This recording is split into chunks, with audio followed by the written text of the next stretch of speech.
पे गारंटी कानून नहीं बनाएगी। किसान का भला तो उनसे भी नहीं होने वाला, लेकिन वो है कि अगर वो हो जाएगा तो कुछ बगैर ऑक्सीजन के किसान जिंदा रह सकता है। अभी तो ऑक्सीजन पे है। आज भी प्रधानमंत्री जी ने घोषणा करी कि 80% छोटे किसानों को हम लाभ देने का काम कर रहे हैं। अब किसान छोटा बड़ा हो गया, मतलब कंपनी है बड़ी, तो जिसने 67 गांव की जमीन 68 गांव की जमीन खेती करने के लिए लेती है वो है बड़ी, तो किसान कहां बड़ा है? किसान तो सारा छोटा ही है। मतलब अब ये कह रहे कि जो आंदोलन चल रहा है वो बड़े किसानों का है, छोटे किसानों को हम लाभ देना चाहो। हमने भी ये कह दिया भाई 2022 में आमदनी दुगनी होगी, प्रधानमंत्री ने कहा। अब आपके बीच में कोई लोग आए, 1 जनवरी से जो भी चीज बिकेगी उसका रेट दुगना होगा। प्रधानमंत्री ने कहा कि आमदनी दुगनी करेंगे। ये तो ठीक है भाई, प्रधानमंत्री देश का कम से कम 8 साल में सुधार में आ रहा, तो 8 साल में से ही वे पिछले 5-6 साल से वो कर रहे, क्योंकि इन्होंने तो घोषणा पहले ही कर दी थी 6 साल पहले। अब हमारी अगर सरकार दोबारा आई तो 2022 में आमदनी दुगनी करेंगे। आमदनी दुगनी कर दो, आपके बीच में लोग आएंगे, उनसे पूछना आमदनी दुगनी दे दे भाई, कणक का रेट दे दे 4000 रुपया, प्रधानमंत्री ने कहा। कोई और क्वेश्चन उनसे करना ही नहीं। गन्ने का 650 रुपया बैठता है, बाजरे का 4200 रुपया क्विंटल बैठे है, मूंग अगर यहां पे होती होगी तो उसका 14600 रुपया बैठेगा।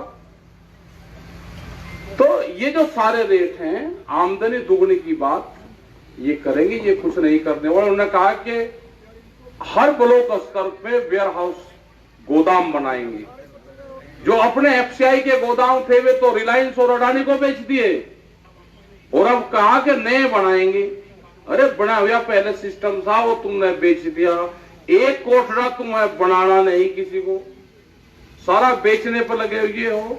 7 साल में आधा देश बिक लिया, और ये 3 साल में ये आधे जो कुछ और रहेगा इसे और बेच के, और इनका पता नहीं ये कहां जाएंगे। फिर रिलायंस बेच दी, रिलायंस को बेच रहे हैं, अडानी को बेच रहे हैं। ब्राजील जो एक देश है, वहां पे 280 लोगों के पास में वहां की 80% जमीन है। जैसे आपका उत्तराखंड तो एक आदमी पे जमीन है पूरे पे, इतने बड़े बड़े काश्तकार है। शुगर फैक्ट्री वहां पे 4-4 लाख क्विंटल की शुगर फैक्ट्रियां है। जब ये मॉडल उनका लेकर आना चाहते हैं यहाँ पे, उन कंपनियों को खेती करने की तैयारी करवा दे, उसकी तैयारी चल रही देश में कि भाई जमीन छीनो, गोदामों में अनाज को बंद करो, भूख के आधार पर रोटियों की कीमतें देश में तय होगी। ये जो गरीब आदमी है, जो दुकानदार है,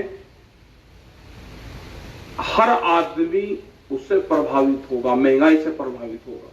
किसान 2 फसल पैदा करता है, 4 फसल पैदा कर लगता है, लेकिन वो 70 चीज बाहर से खरीदता है। इलाज सबका होगा। आप ये सोचते होंगे गेहूं और दाल से ही काम चल जाएगा, उससे जीरी से दूसरी चीजें भी तो चाहिए। ये सबका स्टोरेज करेंगे।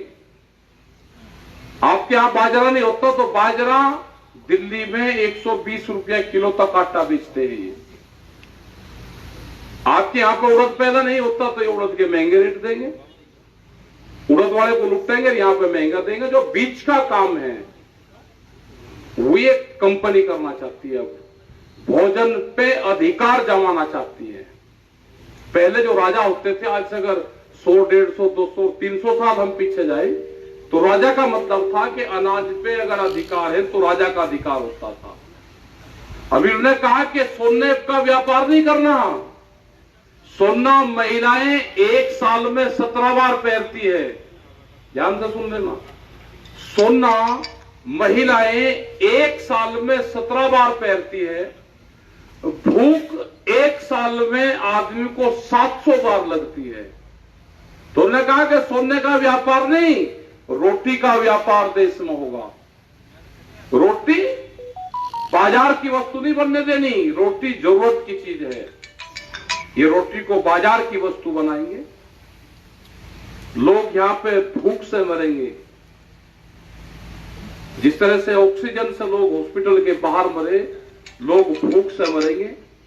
अनाज पे बड़ी कंपनियों का कब्जा होगा, देश आर्थिक रूप से गुलाम होगा। ये जंग है, ये लड़ाई है, इसको उसी तरह से लड़ना है। जैसे कहते थे प्रधानमंत्री कोरोना को जंग कहेगा, तो उसने कहा कि बहुत बढ़िया बात कही, हमने किसानों ने इस आंदोलन को जंग कह दिया, कह लगे तो लड़ाई की तैयारी कर रहे। हाँ, लड़ाई की तैयारी कर रहे, हमने जंग लड़ी। जो योद्धा आंदोलन में बैठे हुए हैं, उनने सर्दी से जंग लड़ी, उनने गर्मी से जंग लड़ी, उनने बरसात से जंग लड़ी, हमने जंग लड़ी अपने ट्रैक्टर, जो किसान का टैंक है, उसके साथ में लड़ी। आने वाले टाइम पे भी आपका जो मददगार होगा वो ट्रैक्टर ही होगा।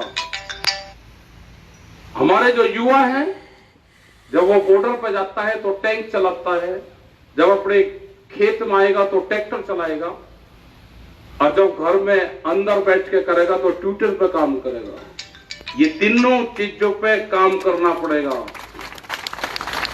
मीडिया आपके साथ नहीं है, सोशल मीडिया को छोड़ दे, एक आध चैनल को छोड़ दे, आपके साथ नहीं है। सत्ता वाले आपके खिलाफ हैं, विपक्ष वाला भी कान नहीं फड़का रहा, वो भी चुपचाप बैठा। जो नौकरशाही है वो आपके खिलाफ है, उद्योगपति आपके खिलाफ है, आपके साथ में कोई नहीं। आपका जो साथ है वो ऊपर वाले का है, उस पर आपको ध्यान, इस जंग को वही जिताएगा, उस पर ध्यान रखना। अपने कर्म पर ध्यान रखो, अपने खेत पर निगाह रखो, और दिल्ली के आंदोलन पर निगाह रखो। आपके जो 40 योद्धा हैं, जिस आंदोलन की अगुवाई कर रहे हैं, वे कोई कमजोर नहीं है। उनके पीछे बाबाओं का हाथ है, उनके पीछे लंगरों का हाथ है। कोई आंदोलन जब फेल होता है, फौज जब वापसी मुड़ती है, जब वो भूखी रहती है। यही तो फौज का सिद्धांत है कि फौज की फूड सप्लाई चेन ना कटे, वो नहीं कटने की। मशीन लगा रखी सड़कों के ऊपर, जहां को हाईवे चलता था वहां पर मशीन लग रही है। आने वाले जब 50 साल बाद में कोई आएगा, जो बच्चे अभी 2-2, 3-3 और 10-10 साल के, वे कहेंगे जिस आंदोलन में यहां पर हम भी रहे, यहां पर हमने रोटी खाई बैठ के इस जगह पे। वो देखेंगे जिस आदमी ने मेरठ का आंदोलन देखा। जब हम मेरठ के किसी भी गांव में जाते हैं तो हम सिर्फ एक बात पूछते हैं कि इस घर से 2 प्रसादे बना के भेजे, तो वे कहते हैं जी हमारे घर से भी गया, हमारी माताओं ने यहां से रोटी लंगर बना के भेजा है आंदोलन में। तो यही आंदोलन याद करा जाएगा। कोई इस आंदोलन में वहां तक गया, वो नहीं गया। किसी ने इस आंदोलन में एक मुट्ठी अनाज दिया, उसका भी सहयोग। किसी ने तन से सेवा करी, किसी ने धन से सेवा करी, किसी ने मन से सेवा करी, किसी ने भाव से सेवा करी। उन सबका धन्यवाद है। ये आंदोलन सबका है और ये आंदोलन को यूथ जिताएगा। पहला आंदोलन में युवा कम आता था, वो खेती से नफरत करता था। आज अगर आपकी जान बचाएगा, आपका रोजगार होगा, तो इसी आंदोलन से, इसी खेत से आपको रोजगार पैदा करने पड़ेंगे। आपको जमीन नहीं बेचनी। जो आदमी जब जमीन बेच देगा, कोई व्यापार कर लेना, उस जमीन को दोबारा नहीं खरीद सकता। जमीन नहीं बेचनी, इसी में ही रोजगार पैदा करने हैं। आप यहाँ पे रुके हुए हो, बहुत टाइम आपको हो गया, आगे भी संगत बैठी हुई है। और ये यात्रा किसान क्रांति यात्रा, किसान तिरंगा यात्रा, जो नानक मत्था गुरु घर से शुरू हुई, ये आगे तक जाएगी। और हम रात तक उम्मीद है कि मंजिल के कुछ वहां तक पहुंचेंगे। अभी 5 तारीख का बड़ा प्रोग्राम मुजफ्फरनगर में है, आप लोग सब उसमें भी आए। बड़ी पंचायत होगी, रास्ता किसी को कहां तक मिलेगा। एक मेला है, उस मेले को देखने जरूर आओ। मेला जब बढ़ता है, जब सब लोग आते हैं, वहां पे बड़े संख्या में लोग आएंगे, मिलेंगे, वहां पर आगे की रूपरेखा तैयार करेंगे। जब तक कानून वापसी नहीं होगा तो घर वापसी नहीं है। धन्यवाद। जय हिंद, जय भारत। वाहेगुरु जी का खालसा, वाहेगुरु जी की फतेह। आ जाओ भाई प्रेस वाले, आ जाओ सारे बस इकट्ठे। क्लास लगाए। हाँ जी, लो जी महाराज जी।